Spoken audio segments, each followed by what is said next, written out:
Jean-Paul Hamon, médecin généraliste et président de la Fédération des médecins de France, est également avec nous. Et puis alors, dans quelques minutes, Jean-Pierre Masse, le président des entreprises du voyage, sera également de la partie. Je commence avec vous, Laurent Perrondet, maire de Lacanau.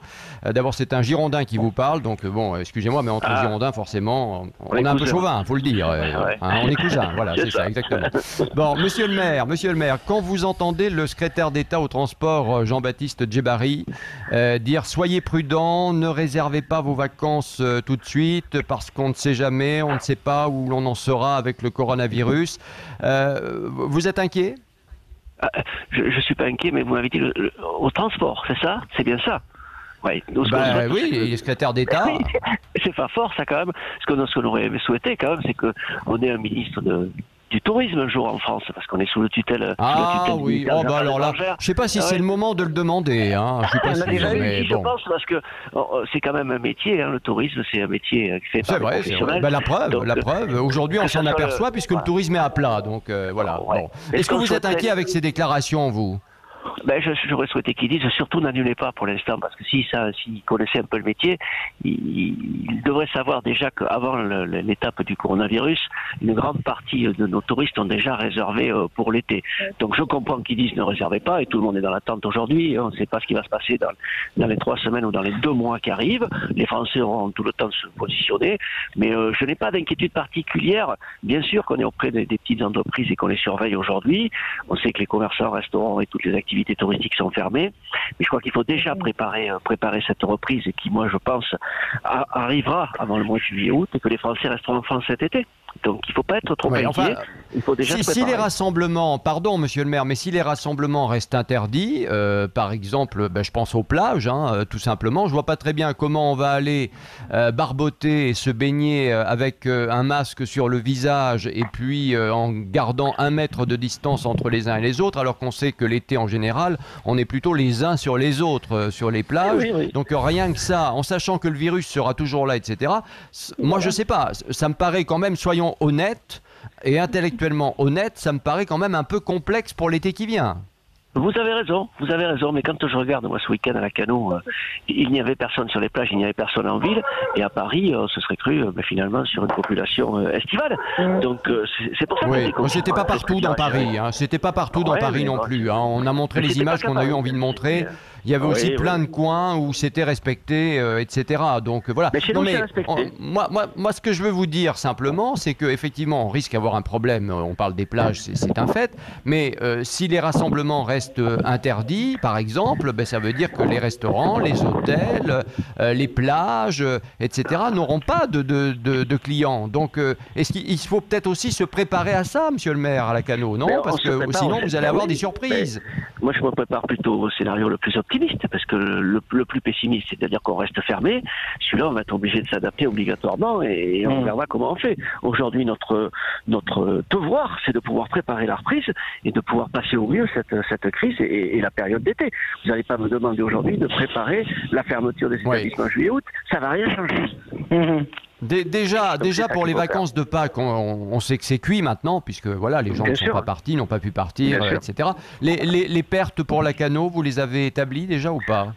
Celle de la collectivité, oui, déjà, puisque c'est notre devoir de regarder comment on va différer nos investissements pour pouvoir justement engager de grosses campagnes de communication et préparer la suite. Elle s'élève à combien à peu près? Vous savez, les pertes pour la commune sur la commune, on va être autour de 700 000 euros. Donc c'est quand même 700 000 euros, c'est quand même une grosse somme pour une commune comme la nôtre.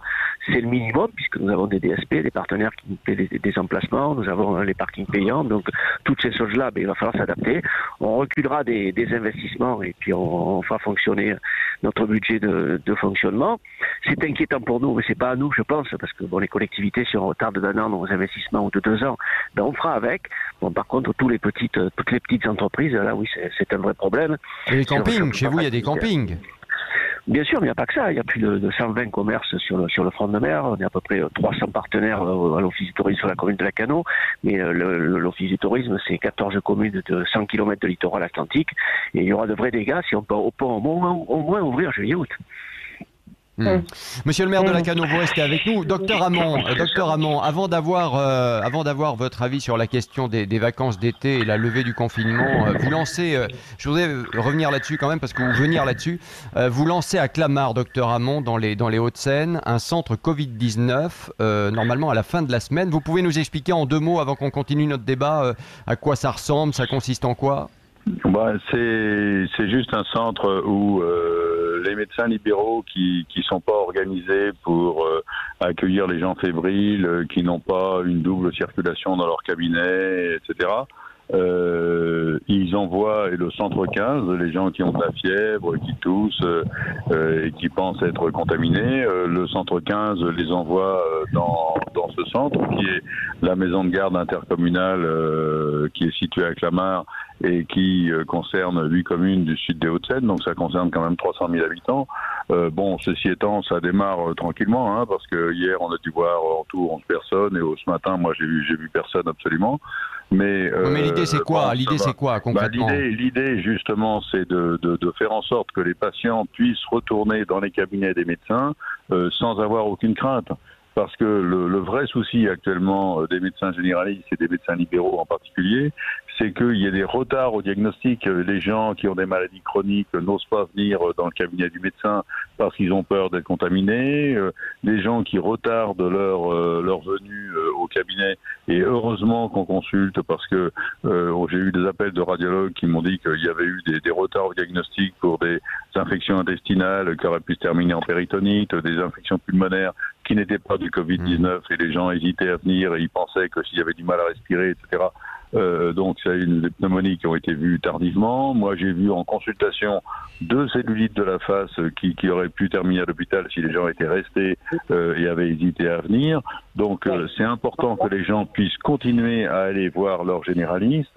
Les centres 15 sont Mais vous allez pas faire de prise de sang pour savoir si on a eu ou pas le coronavirus. Pour le moment non, c'était pas un centre de dépistage. Et puis de toute façon maintenant les centres de dépistage par PCR, par écouvillon dans les narines, ça va très vite être dépassé puisque vont arriver d'ici la fin de la semaine des prises de sang qui vont permettre de savoir. C'est pour ça que je vous en parle. Voilà, c'est ça. Et donc ça, ces prises de sang vont pouvoir équiper et vont pouvoir être faites dans les laboratoires de la ville. Mais surtout, c'était histoire de désengorger les cabinets de tous les tout fébriles ou des gens qui pensent avoir le Covid-19 pour que les autres patients puissent aller voir en toute sécurité bien sûr. les médecins généralistes et les spécialistes dans leur cabinet. C'est ça l'idée. Il faut absolument que les patients on a bien compris. Parce que là, les cabinets sont déserts et on craint ça. Ça, c'est un vrai problème parce que c'est une bombe à retardement. Docteur Hamon, les vacances d'été, à votre avis, est-ce qu'elles vont être passablement rabotées? Quel est votre sentiment? Les vacances, je pense que je ferai pas une réponse de Normand, mais je pense qu'il faudra attendre au moins la mi-mai pour faire le bilan du confinement. Parce que avant de parler de déconfinement, il faudra faire le bilan du confinement. Pour le moment, on n'est pas encore sur le plateau, donc maintenant on arrête de parler de pic, mais on n'est pas encore sur le plateau. Et pour le moment, il faut se maintenir confiné pour éviter que les services de réanimation soient débordés, parce que il y avait quand même 6500 personnes en réanimation. Même s'il y en a quelques-uns qui sortent, il y a toujours des gens qui rentrent plus qu'ils ne sortent. Donc c'est ça qui est important. Il faut maintenir le confinement. C'est vrai que on voit se rapprocher l'été avec inquiétude, en se disant... puis on a cette déclaration du ministre, pardon, mais bon, qui pose question. Les déclarations de ministre, on en a une qui nous dit qu'il ne savait pas mettre un masque, alors donc on n'est pas inquiet sur les déclarations de ministre, on va non, mais ce que je veux dire par là, c'est que ce déconfinement, docteur Hamon, ce déconfinement, il peut prendre plusieurs formes. Il peut, d'abord, dans le temps, on ne sait pas combien de temps ça va prendre avant le déconfinement, ça c'est vrai. Une fois que le déconfinement va être lancé, ça va prendre aussi beaucoup de temps et ça peut prendre plusieurs formes. Quelle est la meilleure d'ailleurs selon vous? Est-ce que c'est un déconfinement par exemple par région, par tranche d'âge, par entreprise? Déjà, comment vous voyez les choses? Moi déjà, je pense que si on peut tester des gens qui sont susceptibles d'avoir fait le Covid-19, ces gens-là déjà on pourra peut-être les laisser sortir. Et les autoriser à circuler ou au moins à les autoriser à retravailler parce que ceux-là au moins ils sont immunisés.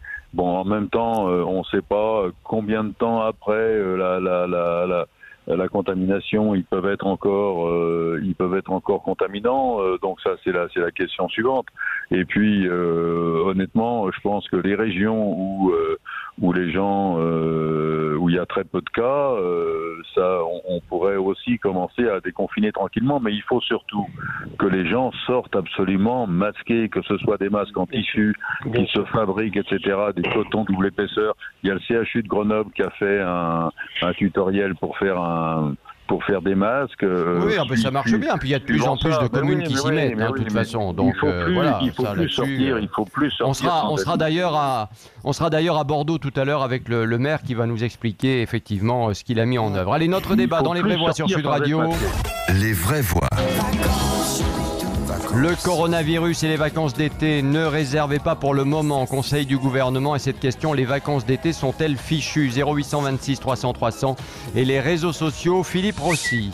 Et les réseaux sociaux, Twitter, Facebook, alors toujours 75% de nos auditeurs qui considèrent que les vacances d'été sont fichues. Jérôme, tiens, qui nous dit « Nous sommes déjà en vacances, non, profiter de sa famille et se reposer, ça c'est les vraies vacances ». Et puis Jeanne, toujours sur Twitter, qui nous dit « Perso, les vacances, je m'en fiche, je n'en prends jamais ».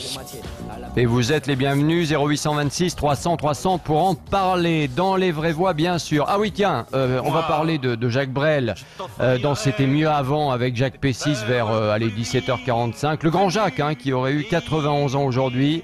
Voilà, un petit extrait pour vous évidemment. Et puis vous êtes les bienvenus sur Sud Radio dans les vraies voix et sur la chaîne YouTube. Tiens aussi 100 000 abonnés, bravo à vous. Et à tout de suite dans les vraies voix. Je ferai un domaine où l'amour sera roi, où l'amour sera loi, où tu seras reine. Ne me quitte pas, ne me quitte pas, ne me quitte pas, ne me quitte pas.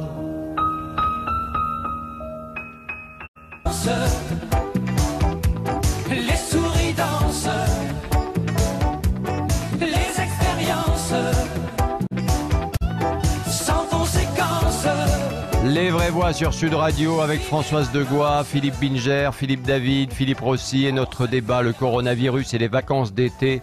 Ne réservez pas pour le moment. Conseil du gouvernement et cette question, les vacances d'été sont-elles fichues? 0826 300 300 et les réseaux sociaux. Philippe Rossi.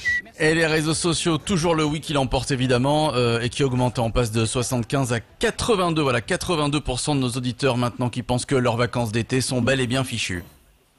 Tiens, Philippe Binger, peut-être pas de vacances au bord du lac d'Annecy l'été prochain.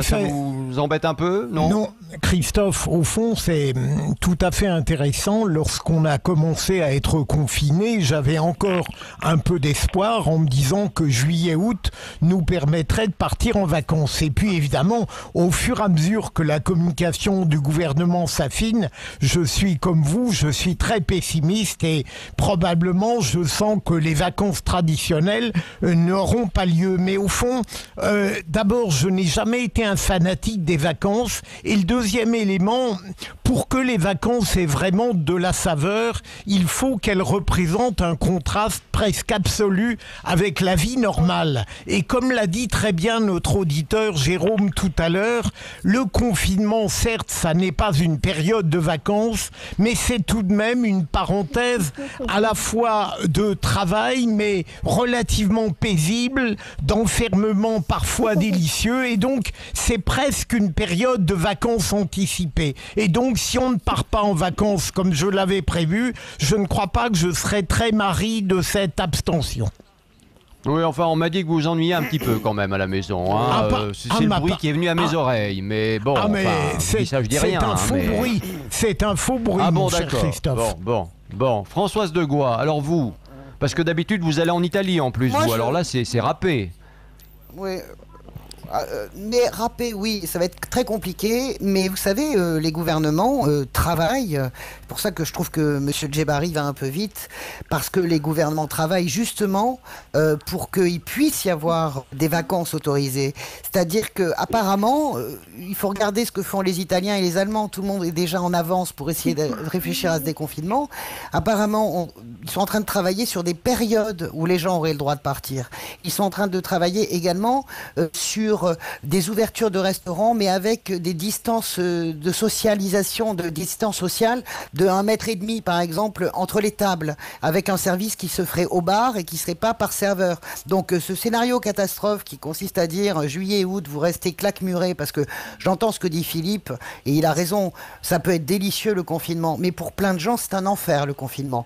Et ces vacances forcées qui n'en sont pas, en plus vous avez un tiers quand même des Français qui bossent, et comme ils bossent en télétravail et qu'il y a beaucoup d'effectifs qui sont en chômage technique, eh bien le télétravail se transforme en enfer pour certains salariés, avec des heures supplémentaires qui ne seront jamais payées. Ah bah oui, non, ça, moi, je crois vrai. que les vacances c'est essentiel, et je crois pas du tout qu'on sera dans un scénar apocalyptique comme on peut l'imaginer par rapport aux déclarations de Djebari. Je pense qu'il y aura des autorisations de circuler, probablement une semaine ou deux, mais il est évident que juillet, on va en parler avec Hamon, en vacances. Oui, Ça, j'en suis enfin sûr. ça, vous ne le savez pas et personne ne le sait en réalité, ni moi ni vous.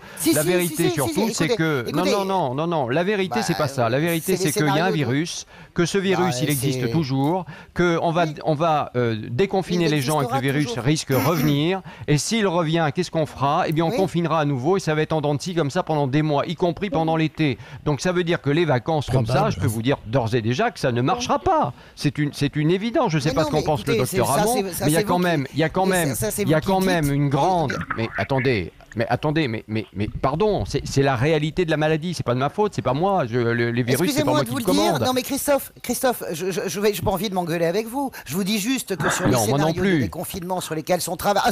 mais écoutez, je vous le dis, lisez la presse nationale, internationale, je sais ce que vous faites. On n'est pas obligé de croire ce qu'il y a dans la presse. Mais on est sur un déconfinement au 20 mai et toutes les autorités, qu'elles soient italiennes ou espagnoles qui sont en avance sur nous, travaillent à des déconfinements partiels et à des déconfinements également pour permettre aux gens au moins de prendre une semaine de vacances. Donc les déclarations de Djebari, je veux bien les entendre, mais on n'est pas obligé, comme diraient mes amis rabbins, on n'est pas à l'abri d'une bonne nouvelle non plus. Voilà ce que je veux dire. Bon, voilà. Philippe David. Non mais c'est vrai, sérieux. Il faut espérer qu'on puisse avoir au moins un peu de vacances, parce que comme le disait, elle a tout à fait il faut faire bronzer ce crâne. Hein. C'est un, non, moi il prend des coups de soleil plutôt. J'ai plus le bronzage Jacob Delafont et après Omar qui sort de la cocotte que le bronzage culturiste. Vous voyez ce que je veux dire. Et je suis d'accord. Donc avec François sur les vacances et avec Jean-Paul Hamon sur le fait, on est bien d'accord, sur le fait que laisser confiner des gens qui soit ne sont pas malades, ne sont pas infectés, soit des gens qui ont produit des anticorps et on le saura à mon avis rapidement, ne sont plus contagieux, c'est totalement aberrant. Je tiens à rappeler comme que le tourisme, c'est 8% du PIB en France. On a l'économie qui va être à l'arrêt de mars, à juin. Et on va se dire, écoutez, comme le tourisme, c'est 8% du PIB, entre juillet et août, il doit faire 4% du PIB, on bloque encore 2 mois de plus. Mais c'est suicidaire économiquement. Ouais. Suicidaire. Allez, Laurent Perrondé, maire de Lacanau, est toujours avec nous, le docteur Hamon. Et puis j'accueille Jean-Pierre Mas, président des entreprises de voyage. Merci d'être avec nous, Jean-Pierre Mas. Les propos du gouvernement, cette invitation à la prudence pour les réservations d'été, vous les accueillez comment ? Avec beaucoup de circonspection. Je trouve que ces conseils sont prématurés. Je voudrais un instant revenir préalablement sur les propos de Philippe Binger. Le confinement, c'est les vacances. Je crois qu'il ne vit pas le vrai confinement. Quand vous êtes confiné dans un appartement avec 3 enfants, que vous n'avez pas de moyens de sortie, que vous êtes en télétravail et que vous devez vous occuper des devoirs des enfants, est-ce que c'est les vacances ? La réponse est non. Non, vous avez raison. Non mais c'est vrai, il faut le reconnaître, nous sommes un certain nombre à avoir un confinement qui est assez agréable, mine de rien, voilà, c'est la vérité. Mais c'est pas le cas de tout le monde, vous avez raison. C'est pas le cas de tout le monde. Et les vacances, personne ne sait quand la crise sanitaire s'arrêtera. Ou s'il y en a qui le savent, qui ne veulent pas le dire, mais qui s'expriment. Donc on ne sait pas comment elle s'arrêtera. Je pense qu'aujourd'hui, tout le monde a le droit de penser, de prendre une bulle d'oxygène en disant « cet été, je vais être enfin libéré de ce confinement ». Et les vacances sont permises, alors et elles ne sont pas limitées à la France. Les vacances, c'est les vacances là où la sécurité sanitaire est garantie. Et il est possible que la sécurité sanitaire soit aussi bien garantie dans certains pays, je pense à l'Autriche par exemple, mais il n'y a pas que l'Autriche, que dans certaines régions françaises. Donc s'il y a parce que les vacances en Autriche, je préfère aller du côté de Nice ou Menton, personnellement, mais bon, chacun son truc, surtout en été. Il y a des gens de le Tyrol autrichien, c'est magnifique. C'est magnifique. Oui, d'accord. Je préfère la Méditerranée. On a le droit de préférer la mer. Vous pourriez mettre une culotte de cuir, Christophe. Oui, je la mettrai pour vous. Moi, je demande à voir. Alors ça, je demande à voir, là. Avec un boc de bière à la main, ça va être énorme. Ok, mais il y a la Grèce. Alors la Grèce, ça vous va, avec la mer, les îles, etc. Oui, pourquoi pas.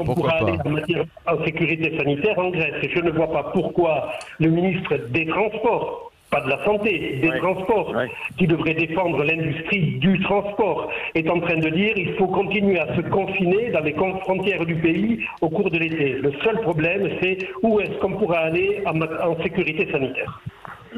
Bon, moi je dis ça aussi, Jean-Pierre Mas, pour une raison très simple. C'est parce que, quand même, il faut redire les choses simplement.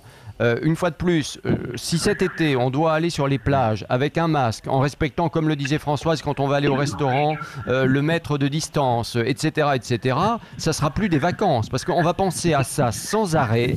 Et regardez ce qui se passe aujourd'hui à Wuhan. À Wuhan, en Chine, où le déconfinement donc a lieu là maintenant, aujourd'hui.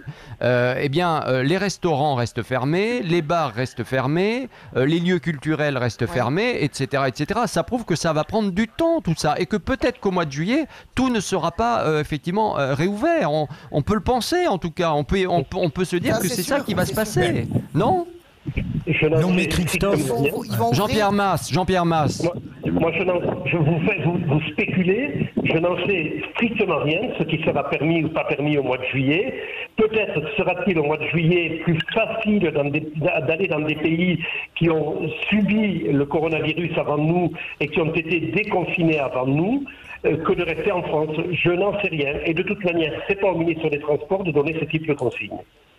Oui, docteur Hamon qui est avec nous pour avoir un aspect encore médical autour de tout ça. Je vais vous donner la parole, Françoise, dans un instant, et puis Philippe Binger aussi.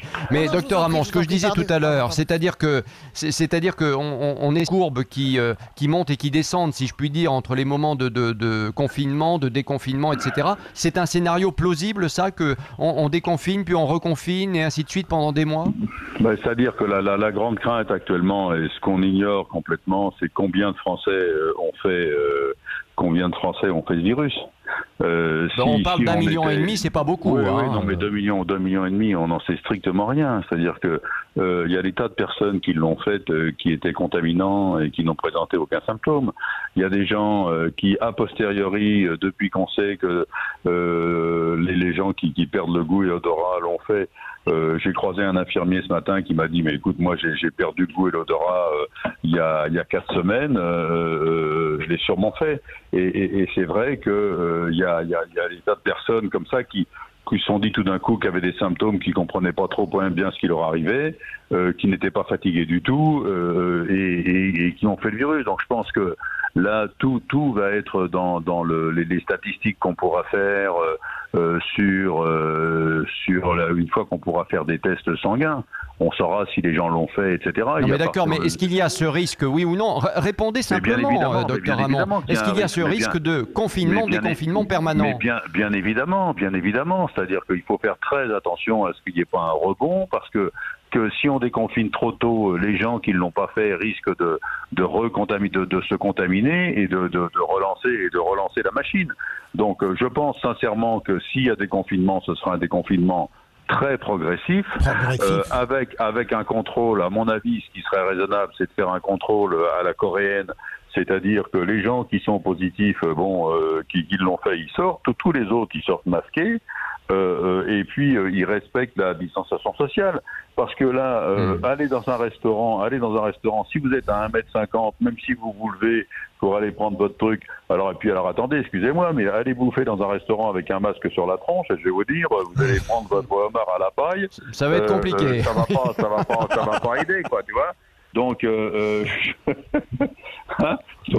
Non, mais c'est terrible, c'est terrible. Donc c'est ça, c'est terrible, c'est vrai. Il faut quand même être raisonnable et pragmatique.